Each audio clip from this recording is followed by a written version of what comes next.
दोस्तों, pulse oximeter का नाम तो आप सभी ने सुना होगा। इनफैक्ट आप में से कई ऐसे लोग होंगे जिन्होंने पल्स ऑक्सीमीटर को खुद यूज भी किया होगा। पर क्या आपने कभी सोचा है कि पल्स ऑक्सीमीटर के पीछे जो टेक्नोलॉजी है वो कैसे काम करती है? नहीं सोचा ना? कोई बात नहीं। तो आज के इस वीडियो में हम इसी बारे में बात करने वाले हैं कि ये पल्स ऑक्सीमीटर क्या है, ये कैसे काम करता है और इसके पीछे की टेक्नोलॉजी कैसे काम करती है।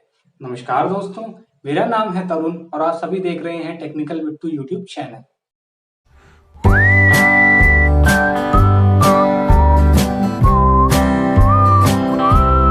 दोस्तों, पल्स ऑक्सीमीटर एक डिवाइस है जो कि हमारे शरीर में मौजूद ऑक्सीजन परसेंटेज को चेक करके हमें बताता है कि वो सही मात्रा में है कि नहीं है।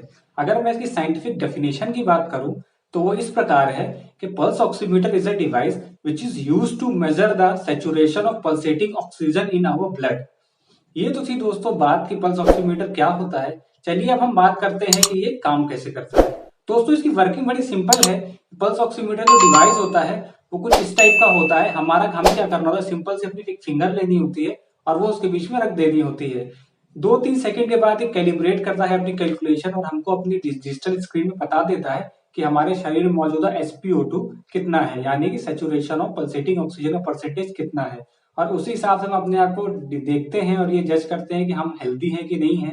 अगर जो डिजायर्ड रीडिंग होती है वो कम होती है तो हमें फिर डॉक्टर से कंसल्ट करने की जरूरत पड़ती है।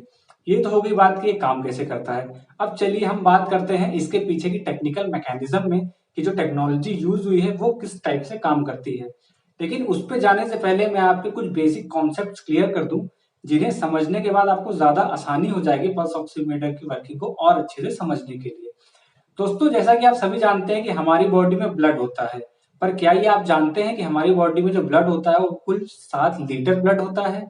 और एक बात और आपको मैं बता दूं, आपको जान के हैरानी होगी कि ब्लड एक टिश्यू है और वो एकमात्र ऐसा टिश्यू है जो लिक्विड फॉर्म में होता है। और दोस्तों, जो ब्लड होता है उसका बस इतना सा काम होता है कि हमारे शरीर के जो अलग अलग अंग होते हैं उन तक जरूरी विटामिन, मिनरल्स और ऑक्सीजन को पहुंचाने का काम ये ब्लड करता है। तो इसी के जो ऑक्सीजन जो होती है इसी को काम में लेता है हमारा पल्स ऑक्सीमीटर कि ये कैलकुलेट करता है हमारे शरीर की ऑक्सीजनेटिंग ब्लड की मात्रा को। दोस्तों, अब सवाल ये उठता है कि ऑक्सीजनेटिंग ब्लड क्या होता है। हमारे शरीर में दो टाइप का ब्लड पाया जाता है, एक होता है ऑक्सीजनेटिंग ब्लड और एक होता है डीऑक्सीजनेटिंग ब्लड। तो आइए मैं इस फिगर के माध्यम से आपको समझाता हूँ। आप सभी ने हीमोग्लोबिन नामक शब्द तो सुना होगा। दोस्तों, अगर नहीं जानते हैं तो मैं आपको बता दूं कि हीमोग्लोबिन हमारे ब्लड में एक प्रोटीन मॉलिक्यूल होता है कि जिसका काम होता है ब्लड में ऑक्सीजन को सर्कुलेट करना। अब जैसा कि आप इस फिगर में देख रहे होंगे कि हमने फिगर 1 में पहले नंबर पे जो आप 10 मॉलिक्यूल देख रहे हैं हीमोग्लोबिन के, उसमें से किसी के पास भी ऑक्सीजन नहीं है। यानी कि इसकी जो SpO2 रीडिंग है वो है 0%, क्योंकि इसके पास ऑक्सीजन नहीं। दोस्तों, अगर मैं फिगर 2 की बात करूं तो इसमें 5 मॉलिक्यूल्स के पास ऑक्सीजन है और 5 मॉलिक्यूल्स के पास नहीं है। यानी कि ये जो हमारा ब्लड है इसकी जो SpO2 रीडिंग आएगी वो आएगी 50%। यहाँ में SpO2 का मतलब है कि हमारे शरीर में ऑक्सीजन की परसेंटेज कितनी है, सिंपल शब्दों में आप समझे तो। और जो हमारा तीसरा फिगर है उसको आप देखें तो इसमें 10 के 10 जो मॉलिक्यूल्स हैं उन सभी के पास अपना एक ऑक्सीजन है। यानी कि ये प्योर ऑक्सीजनेटिंग ब्लड है और इसकी रीडिंग है 100%। तो दोस्तों, सीधा सा बात है कि जिस ब्लड में ऑक्सीजन होती है वो होता है ऑक्सीजनेटिंग ब्लड और जिस ब्लड में ऑक्सीजन नहीं होती है वो होता है डीऑक्सीजनेटिंग ब्लड। अब दोस्तों बात करते हैं वर्किंग प्रिंसिपल की। तो जैसा कि आप इस फिगर में देख रहे हैं, हमारा जो ऑक्सीमीटर होता है उसमें जो ऊपर वाला हिस्सा होता है उसमें दो एमीटर्स लगे होते हैं जो कि दो किस्म की लाइट छोड़ते हैं। और जो इसका बॉटम एरिया होता है उसमें एक रिसीवर लगा होता है, या हम जिसको बोलते हैं लाइट डिटेक्टर्स। तो जो एमिटर्स होते हैं दोस्तों, ये दो तरह की लाइट छोड़ते हैं, एक होती है रेड लाइट और एक होती है इंफ्रारेड लाइट। दोस्तों, जो रेड लाइट होती है उसकी वेवलेंथ होती है आपकी 650 नैनोमीटर्स की और जो इंफ्रारेड लाइट होती है उसकी वेवलेंथ होती है 950 नैनोमीटर्स की। अब जैसे ही ये दोनों लाइटें एमिट करते हैं, हम जैसे ही फिंगर इसके बीच में रखते हैं तो ये हमारा ऑक्सीमीटर लाइट एमिट करता है हमारे फिंगर पे। तो लाइट हमारे फिंगर में से पास होती है और जाके गिरती है डिटेक्टर में। अब दोस्तों, ये जब पास होती है तो जो रेड लाइट होती है उसके कुछ अमाउंट को हमारा ऑक्सीजनेटिंग ब्लड एब्जॉर्ब कर लेता है और जो व्हाइट लाइट होती है उसके अमाउंट को हमारा डीऑक्सीजनेटिंग ब्लड एब्जॉर्ब कर लेता है।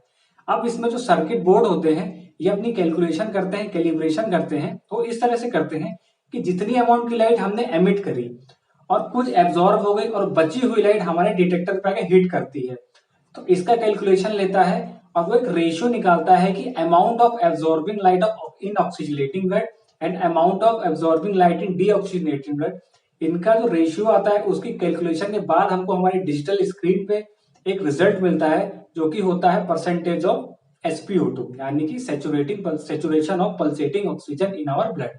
तो इसी को देख के हम लोग पता लगाते हैं कि हम हेल्दी हैं कि नहीं है, हमें डॉक्टर से कंसल्ट करना है कि नहीं करना है। अब दोस्तों मैं यहाँ पे बात करता हूँ कि अगर ब्लड लेवल जिसकी मैं बार बार बात कर रहा हूँ तो वो कम या ज्यादा होने से क्या होता है। दोस्तों अगर हमारा SpO2 कम होता है तो हमें एक प्रकार की बीमारी हो जाती है, होती है उस टाइम पे, जिसको हम बोलते हैं हाइपोएक्सीमिया। हाइपोएक्सीमिया वो बीमारी होती है, ये तब होती है जब हमारे ब्लड में ऑक्सीजन की कमी होती है। तो जो रीडिंग हम ऑक्सीमीटर में देखते हैं उसमें अगर हमारी रीडिंग 95 टू 100% आ रही है तो हम एकदम हेल्दी है, हमें कोई दिक्कत नहीं है। अगर वही रीडिंग हमारी 91 से 94 के बीच में आ रही है तो माइल्ड हाइपोएक्सीमिया के हमें दिक्कत हो सकती है। अगर वही रीडिंग 86 से 90 के बीच में आ रही है तो हमें घबराने की बात है और हमें डॉक्टर से कंसल्ट करना है और मेडिकेशन लेके इसको सुधारना है। ये था दोस्तों पूरा ऑक्सीमीटर के ऊपर मेरा छोटा सा वीडियो। मैंने कोशिश करी है कि सिंपल और आसान शब्दों में आपको समझा सकूं और मैं उम्मीद करूंगा कि आपको ये समझ में आया होगा। तो दोस्तों अगर आपको मेरा ये वीडियो पसंद आया है तो मेरे इस वीडियो को लाइक करिएगा, इस वीडियो को दोस्तों फैमिली फ्रेंड्स के साथ ज्यादा से ज्यादा शेयर करिएगा। अगर आप मेरे चैनल पर नए हैं तो चैनल को सब्सक्राइब करिए और अगर इस वीडियो से संबंधित कोई भी सवाल या सुझाव है तो आप उनको कमेंट कर सकते हैं। और अगर आप किसी और टॉपिक पे भी वीडियो चाहते हैं तो आप मुझे कमेंट करके जरूर बताएं, हम पूरी कोशिश करेंगे आपको अब तक उस वीडियो से जुड़ी इन्फॉर्मेशन पहुंचाने की।